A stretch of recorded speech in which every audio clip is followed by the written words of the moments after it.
you know, Kev sees problem, crook comes out. Reason being, it comes up and I've got a nice little flick strike.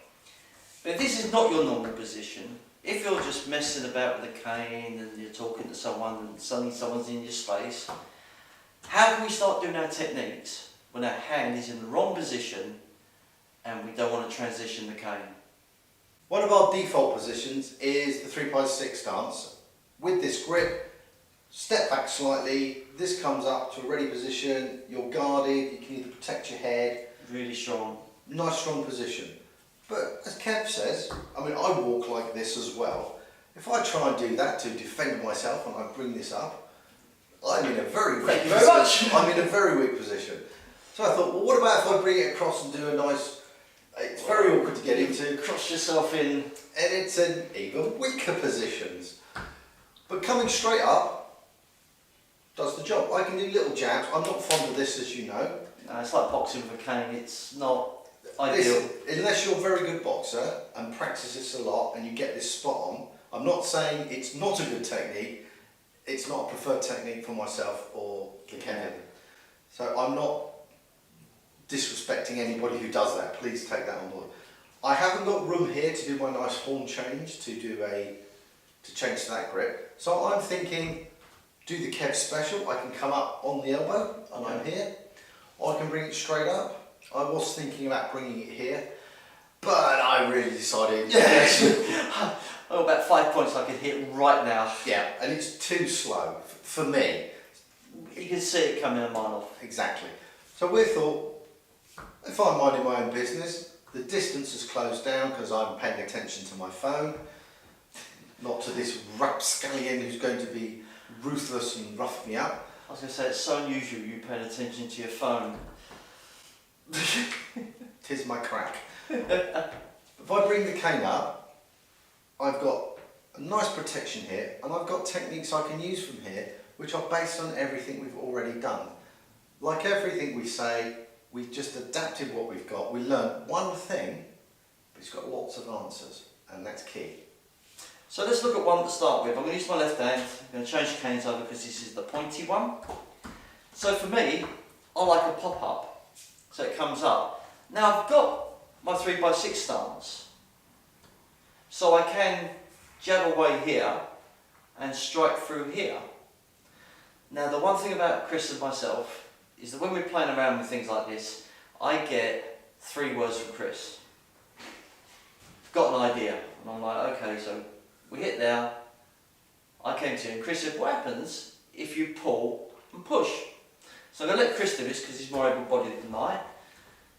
So I'm up here, I might even be close. I want to remove this person in a nice, efficient manner. I'm adjusting my stance so that I don't go flying. He's going to go flying if I've got anything to say with it. I'm not going to go for the face or the head. Or the hair. Or the hair. It's damaged enough, it doesn't need any more wrecking. I'm going to hook. Now, if you haven't seen Master Gary Hernandez's videos on collarbone striking, check it out, nice video. I'm going to go through and hook. This is here. I'm going to pull. Check out the chainsaw DVD we done, and I'm going to pull. As I'm pulling, I'm going to pull him in. I don't know what's going on with this hand. I can either drive through with my elbow and push him that way, or if he gets close, we're very close, I'm going to wave from this shoulder to this shoulder and actually drive him through that. I'm being very gentle with him. That's okay. Very simple. You can try this round the neck, you can try it hooking here. This is close, but you've got lots of advantageous strikes to bring you into this position. I'm going to pull in square, and I'm going to push away with my hips. I've got the advantage where I can pull down with a nice dropping stance. You can turn. I can turn, and then I can do that whipping motion with my shoulder. With Kev, that is his deep stance. But, you're going to go over left hand again. It's popping up, it's striking, it's pulling, but as this hand is pulling, this hand is thrusting forward. So I'm aiming for a groin shot here. If I want it to be really nasty, I'm pulling, pushing. Now people say about stability and mobility and stuff like this. Once I've made contact with Chris, Chris is now my walking cane. All my power is going onto this pushing down, so I've got my stability. I can stand here about 5-10 minutes. But that's coming down, that's coming up, or that's going in. Alright, Kemper's back in the old chair again, because I'm lazy. So I've been told. Cane's going to pop up, it's going to come through. Now, if my brakes are off, do you want to put your hand behind the case so I don't ruin your scapula? If I pull through, I'm just going to basically pull myself on. It's a bit hard on judo mats, but you know, I don't know if Cane can show you, but I've got a nice metal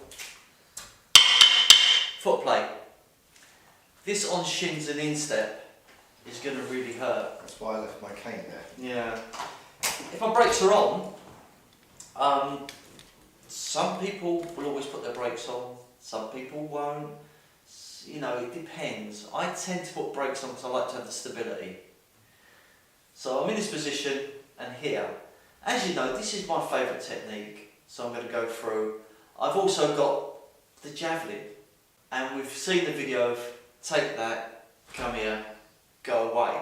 So it is kind of an extension of that video. Now if I wanted to use any other part of my body, Chris in the able body didn't like this position. But from here, although I'm crossing, I've not got this distance here, I've got a distance there. So I will come in and I will hungar through. So it's going to be that motion there. And because I've got the stability of the chair, because the brakes are on, I've got that. My brakes are off, I'm going to do a nice little turn, he's going to laugh at me and then I'm going to be in trouble. I have no idea. Do it from the knee. From the knee. If I come into here, do you want a side or do you want a forward? Otherwise I'll land on you. Okay. Move my foot.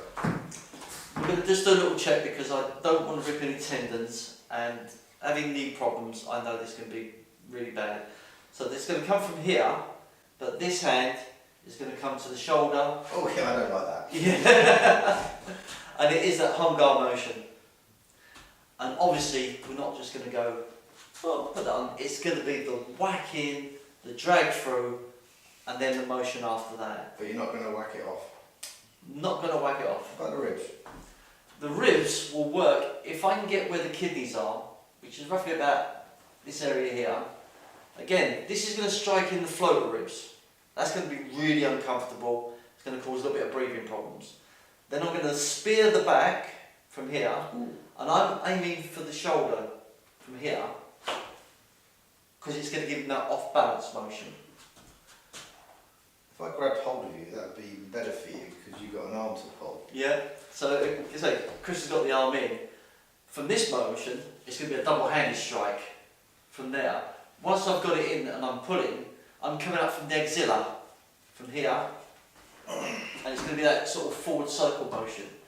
Might even give your thumb in there, get heart one, give it a little bit of manipulation. You love that heart one. I do. My mate Bill doesn't though. Well, I'm going to do this left-handed.